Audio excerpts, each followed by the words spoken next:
Você sabia que o oxigênio é um gás relativamente novo no planeta Terra? Você sabia que estamos aqui graças às cianobactérias? Boa noite, eu sou a Teresa e vou te contar agora a história da grande oxidação do mundo.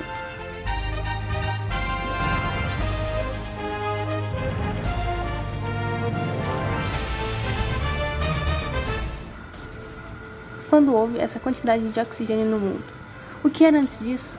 Bom, o oxigênio é um gás recém-inserido na atmosfera terrestre, comparando com a idade total da Terra. Você sabe a importância do oxigênio? Então, nós respiramos o ar pelo nariz para que nas células possa ser realizada a respiração celular, onde vai ser utilizado o oxigênio.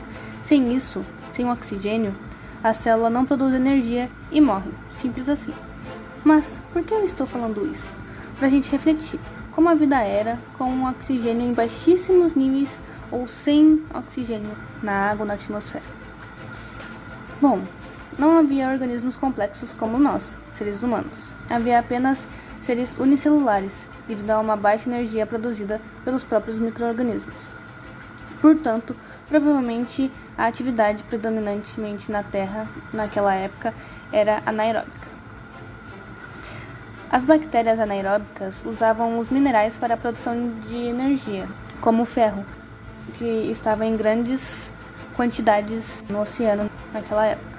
Porém, há mais ou menos 2,3 bilhões de anos atrás, apareceram os seres fotossintetizantes, microscópicas bactérias que utilizavam do carbono e liberavam oxigênio como resíduo. Um exemplo dessas bactérias são as cianobactérias, que fazem a fotossíntese. A partir disso, não demorou muito para que o oxigênio afetasse o equilíbrio químico nos oceanos, fazendo com que o oxigênio e o ferro presentes no oceano reagissem e formassem o óxido de ferro, fazendo com que a Terra, que antes era verde por causa do ferro, no oceano, ficasse vermelho sangue por causa dessa reação. É o que a gente costuma ver em ferrugens, a oxidação do ferro. Isso se acumulou no mar, em rochas. Porém, com a saturação dessas reações, o oxigênio começou a ser liberado no ar. Além disso, o oxigênio afetava de forma que se extinguisse quase todas as espécies que existiam naquela época, pois, como eu tinha dito antes, eram micro-organismos anaeróbicos, de atividade anaeróbica, que não utilizavam oxigênio, mais que isso, com contato com o oxigênio, faziam com que eles morressem. Então, cada vez mais que tinha essa saturação, esse desbalanço também entre CO2 que havia na atmosfera, que a matéria-prima para a fotossíntese, começou a ter cada vez menos, enquanto havia cada vez mais oxigênio.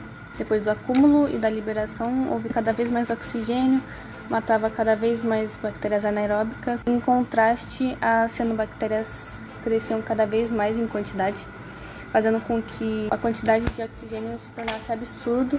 Com essa quantidade alta nos oceanos, esse gás passou a estar na atmosfera, fazendo com que reagisse também ao metano, fazendo com que os gases do efeito estufa estivessem cada vez menos.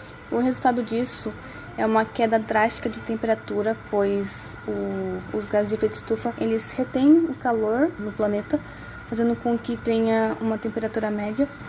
Porém, com esses eventos acontecendo, a Terra começou a enfrentar um evento de glaciação global, fazendo com que a crosta terrestre ficasse toda coberta por gelo por milhões de anos. Lembrando que tudo isso não ocorre de forma rápida, foi ao longo de milhões e milhões de anos.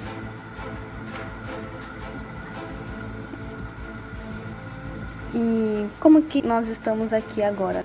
Foi graças às atividades vulcânicas que ocorreram ao longo de milhares e milhares de anos, fazendo com que houvesse o derretimento das camadas de gelo. E durante esse derretimento, o oxigênio também reagiu na atmosfera, de forma que surgisse o gás ozônio, que nada mais é que o O3. E ao longo de tudo isso, o planeta Terra tendo uma nova atmosfera, os oceanos também a evolução biológica não parou, e com esses poucos sobreviventes, como a cianobactéria, entre outras espécies que conseguiram sobreviver, a evolução permitiu com que os seres evoluídos tivessem a capacidade de usar o oxigênio em benefício próprio, que se trata da respiração celular. A via metabólica, no qual a maioria dos seres vivos tem para conseguir energia, uma via metabólica bem eficiente. E foi assim a grande oxidação do mundo, a males que vem para o bem. Esse é um grande exemplo, porque sem as cianobactérias quase extinguindo quase tudo, nós não iríamos chegar até aqui. E muito obrigada por chegar até aqui me ouvindo. Tchau, fui!